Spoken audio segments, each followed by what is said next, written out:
एक बार फिर से स्वागत है आप सभी का इतिहास अध्ययन पर।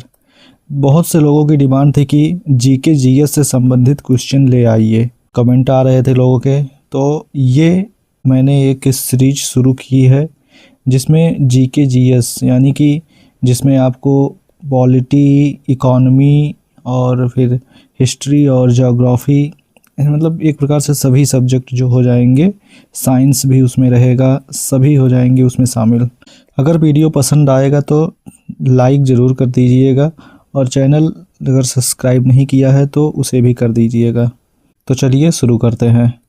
तो सबसे पहला प्रश्न हो जाएगा, भारतीय संविधान के किस अनुच्छेद के तहत अवशिष्ट शक्तियां यानी कि रेसिड्यूरी पावर्स जो थी केंद्र के पास निहित हैं? तो इसका सही उत्तर क्या होगा? मैं यहाँ पे ऑप्शन नहीं पढ़ने वाला। बहुत से लोग ये भी कह रहे थे कि ऑप्शन नहीं पढ़ना, डायरेक्ट आंसर। तो ठीक है, हम डायरेक्ट आंसर ही करेंगे। तो इसका सही आंसर क्या हो जाएगा? सी हो जाएगा। अनुच्छेद 248 में हमें अवशिष्ट शक्तियाँ देखने को मिलती हैं। दूसरा प्रश्न है, सत्यमेव जयते शब्द किस प्राचीन भारतीय ग्रंथ से लिया गया है? तो किस ग्रंथ से लिया गया है ये? ए मुंडकोपनिषद से लिया गया है। यहाँ पे अब तीसरा प्रश्न हो गया, ओजोन परत जो है हमारी मुख्य रूप से वायुमंडल की किस परत में स्थित है? तो यह किस परत में स्थित है? समताप मंडल में स्थित है। चौथा प्रश्न है, गोल्डन हैंडशेक शब्द का संबंध किससे है? तो इसका संबंध किससे है? सही उत्तर क्या हो जाएगा? डी स्वैच्छिक सेवानिवृत्ति से। पांचवा प्रश्न है, मानव शरीर की कौन सी ग्रंथि बुढ़ापे में लुप्त यानी कि डिसअपीयर हो जाती है? तो कौन सी ग्रंथि डिसअपीयर हो जाती है? सही उत्तर होगा थाइमस ग्रंथि। छठा प्रश्न है, चोल अभिलेखों में वेल्लन वगाई शब्द का प्रयोग किसके लिए किया गया था? तो इसका सही उत्तर क्या होगा? गैर ब्राह्मण किसान स्वामियों की भूमि के लिए। सातवां प्रश्न है, सौर मंडल का वह कौन सा ग्रह है जिसे गैस दानव नहीं माना जाता? तो इसका सही उत्तर क्या होगा? सही उत्तर होगा डी मंगल। आठवां प्रश्न है, गदर पार्टी की स्थापना किस वर्ष और कहाँ हुई थी? तो कहाँ पर हुई थी यह? 1913 में हुई थी और सैन फ्रांसिस्को में हुई थी। नवा प्रश्न है, अर्थशास्त्र में तरलता जाल यानी कि लिक्विडिटी ट्रैप जो है की स्थिति में ब्याज दरें कैसी होती हैं? तो इसका सही उत्तर क्या होगा? बहुत कम होती है, लगभग शून्य के बराबर। और फिर 10वां प्रश्न है, ध्वनि की चाल जो स्पीड ऑफ साउंड होती है निम्नलिखित में से किसमें सबसे तीव्र होगी? सबसे ज़्यादा ध्वनि की चाल जो होती है किस माध्यम में होती है? तो इसका सही उत्तर क्या होगा? स्टील में। 11वां प्रश्न है, एक सींग वाले गैंडे यानी कि राइनोस जो होते हैं के लिए प्रसिद्ध काजीरंगा नेशनल पार्क कहाँ पर है? काजीरंगा नेशनल पार्क कहाँ पर है? तो इसका सही उत्तर क्या होगा? असम में है ये। 12वां प्रश्न है, राज्यसभा का पदेन सभापति अपना त्यागपत्र किसे संबोधित करता है? राज्यसभा का पदेन सभापति अपना त्यागपत्र किसे देता है? तो इसका सही उत्तर क्या हो जाएगा? सही उत्तर हो जाएगा राष्ट्रपति को। 13वां प्रश्न है, प्रशांत महासागर के चारों ओर स्थित सक्रिय ज्वालामुखियों की बेल्ट को क्या कहते हैं? तो इसे क्या कहते हैं? सही उत्तर इसका क्या होगा? रिंग ऑफ फायर कहते हैं। 14वां प्रश्न है, मौर्य काल में सन्निविधाता या सन्निधाता का मुख्य कार्य क्या था? तो इसका मुख्य कार्य क्या था? राजकीय कोष का भंडारण और सुरक्षा इसका मुख्य कार्य था। सन्निधाता होगा ये। 15वां प्रश्न है, परमाणु रिएक्टरों में भारी जल का उपयोग किस रूप में होता है? मंदक के रूप में होता है। 16वां प्रश्न है, यंग बंगाल आंदोलन के पीछे मुख्य प्रेरणा कौन थे? तो यंग बंगाल आंदोलन के पीछे मुख्य प्रेरणा कौन थे? इसका सही उत्तर क्या होगा? Henry Vivian Derozio.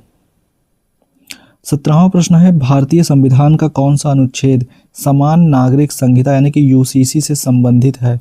तो यह इसका सही उत्तर होगा अनुच्छेद 44। 18वां प्रश्न है, मध्यकालीन भारत में इक्ता प्रणाली को किसने व्यवस्थित रूप से लागू किया था? तो इसे किसने व्यवस्थित रूप से लागू किया था? सही उत्तर क्या हो जाएगा? इल्तुतमिश ने किया था। 19वां प्रश्न है, मास्टर ग्रंथि मास्टर ग्लैंड जो है उसके नाम से किसे जाना जाता है? तो यह किसे जाना जाता है? पीयूष ग्रंथि को, पिट्यूटरी। 20वां प्रश्न है, उड़ीसा का प्रसिद्ध कोणार्क सूर्य देव मंदिर किस नाम से भी जाना जाता है? तो इसका सही उत्तर क्या होगा? ब्लैक पैगोडा के नाम से। 21वां प्रश्न है, क्षेत्रफल के अनुसार विश्व का सबसे छोटा देश कौन सा है? तो सबसे छोटा देश कौन सा हो जाएगा? इसका सही उत्तर होगा वेटिकन सिटी। 22वां प्रश्न है, लाइपेज नामक एंजाइम जो वसा के पाचन में मदद करता है कहाँ से स्रावित होता है? तो इसका सही उत्तर क्या होगा? अग्नाशय से स्रावित होता है। 23वां प्रश्न है, 11वीं पंचवर्षीय योजना की मुख्य थीम क्या थी? ये 11वीं पंचवर्षीय योजना की मुख्य थीम क्या थी? सही उत्तर क्या होगा? तीव्र एवं अधिक समावेशी विकास। 24वां प्रश्न है, लोकहितवादी के उपनाम से प्रसिद्ध समाज सुधारक कौन थे? तो इसका सही उत्तर क्या होगा? गोपाल हरि देशमुख थे। 25वां प्रश्न है, एस्कॉर्बिक एसिड किस विटामिन का वैज्ञानिक नाम है? तो किस विटामिन का वैज्ञानिक नाम एस्कॉर्बिक एसिड है? तो सही उत्तर क्या होगा? विटामिन सी का नाम। 26वां प्रश्न है, भारतीय संविधान की 10वीं अनुसूची का संबंध किससे है? तो 10वीं अनुसूची का संबंध किस चीज से है? सही उत्तर हो जाएगा दल बदल विरोधी कानून से संबंधित है। 27वां प्रश्न है, भूमध्य सागर का प्रकाश स्तंभ किस सक्रिय ज्वालामुखी को कहा जाता है? तो भूमध्य सागर का प्रकाश स्तंभ जो है वह किसे कहा जाता है? स्ट्राम्बोली को। 28वां प्रश्न है, स्वदेशी आंदोलन का औपचारिक प्रस्ताव कब पारित किया गया था? तो यह कब पारित किया गया था? सही उत्तर हो जाएगा 1905 के कलकत्ता अधिवेशन में पारित किया गया था। 29वां प्रश्न है, कोशिका का कौन सा अंग आत्मघाती थैली यानी कि सुसाइड बैग कहलाता है? तो इसका सही उत्तर क्या होगा? लाइसोसोम जो होता है वह आत्मघाती थैली कहलाता है। 30वां प्रश्न है, भारत में मौद्रिक नीति कौन तैयार करता है? तो मौद्रिक नीति कौन तैयार करता है? भारतीय रिजर्व बैंक तैयार करता है। 31वां प्रश्न है, संविधान के किस भाग में निर्वाचन जो है इलेक्शंस है से संबंधित प्रावधान है? तो किस भाग में है निर्वाचन?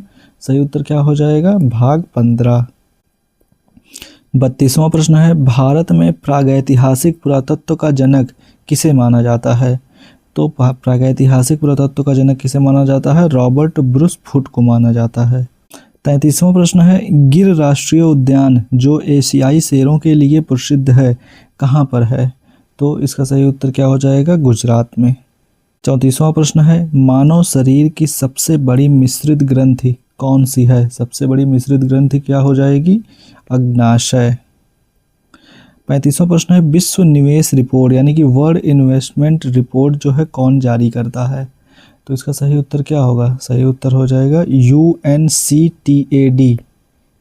36वां प्रश्न है, किस गवर्नर जनरल ने 1878 के वर्नाकुलर प्रेस एक्ट को निरस्त किया था? तो यह इस एक्ट को किसने निरस्त किया था? सही उत्तर हो जाएगा लॉर्ड रिपन ने। 37वां प्रश्न है, किस अनुच्छेद को डॉक्टर अंबेडकर ने संविधान की आत्मा कहा था? तो संविधान की आत्मा किसे कहा गया है? अनुच्छेद 32 को कहा गया है। 38वां प्रश्न है, ध्रुव तारा यानी कि पोल स्टार है हमेशा किस दिशा की ओर संकेत करता है? तो इसका सही उत्तर होगा उत्तर दिशा। 39वां प्रश्न है, नाभिकीय संलयन के सिद्धांत पर क्या आधारित है? तो इसका सही उत्तर क्या हो जाएगा? Hydrogen bomb. 40वां प्रश्न है, सिजदा और पाबोस प्रथा को शुरू करने वाला सुल्तान कौन था? तो इसका सही उत्तर क्या होगा? बलबन ने शुरू की थी यह प्रथा। 41वां प्रश्न है, कच्चे फलों को पकाने के लिए मुख्य रूप से किस गैस का उपयोग होता है? तो किस गैस का उपयोग होता है? बी हो जाएगा उत्तर, एसिटिलीन या एथिलीन गैस का। 42वां प्रश्न है, 73वें संविधान संशोधन 1992 का संबंध किससे है? तो इसका सही उत्तर क्या हो जाएगा? पंचायती राज संस्थाओं से संबंधित है। 43वां प्रश्न है, एंजिल जलप्रपात जो है वह किस महाद्वीप में स्थित है? तो इसका सही उत्तर क्या हो जाएगा? हो जाएगा दक्षिण अमेरिका में है एंजिल जलप्रपात। 44वां प्रश्न है, बुद्ध ने अपना पहला उपदेश सारनाथ में किस भाषा में दिया था? तो इसका सही उत्तर क्या हो जाएगा? सही उत्तर होगा पाली भाषा में दिया था। 45वां प्रश्न है, भारत में वस्तु एवं सेवा कर यानी कि GST जो है वह किस तारीख से लागू हुआ? तो GST कब लागू हुआ था? इसका उत्तर आप लोग कमेंट में बताइएगा। 46वां प्रश्न है, शोर यानी कि नॉइज़ जो है को मापने की मानक इकाई क्या है? तो इसकी मानक इकाई क्या है? डेसिबल। 47वां प्रश्न है, प्रार्थना समाज के संस्थापक कौन थे? तो प्रार्थना समाज के संस्थापक कौन हो जाएंगे? आत्माराम पांडुरंग। 48वां प्रश्न है, भारतीय संविधान में एकल नागरिकता का जो विचार था किस देश से लिया गया है? तो इसका सही उत्तर क्या होगा? ब्रिटेन से लिया गया है। 49वां प्रश्न है, सूर्य की सबसे बाहरी परत जिसे पूर्ण सूर्य ग्रहण के समय देखा जाता है क्या कहलाती है? तो इसका सही उत्तर हो जाएगा कोरोना या फिर क्रीट कहा जाता है इन्हें। 50वां प्रश्न है, एक स्वस्थ मानव हृदय में कुल कितने वॉल्व या कोष्ठक यानी कि चैम्बर्स होते हैं? तो आपको बताना है कुल कितने वॉल्व या फिर कोष्ठक कितने होते हैं, आपको इसे कमेंट में बताना है। तो ये रहे आज के 50 प्रश्न जो जीके जीएस से संबंधित थे। आपको बताना है आपने कितना सही किया इनमें से, और आपको वीडियो पसंद आई हो तो लाइक ज़रूर कर दें और चैनल को सब्सक्राइब करें। ऐसी वीडियो और चाहिए तो बिल्कुल बताएं आप। इसका पीडीएफ आपको टेलीग्राम पे मिल जाएगा और साथ में इसकी आंसर की भी रहेगी, जिससे आप अपनी प्रैक्टिस दोबारा कर सकते हैं। मिलते हैं अगली वीडियो में, तब तक के लिए जय हिंद।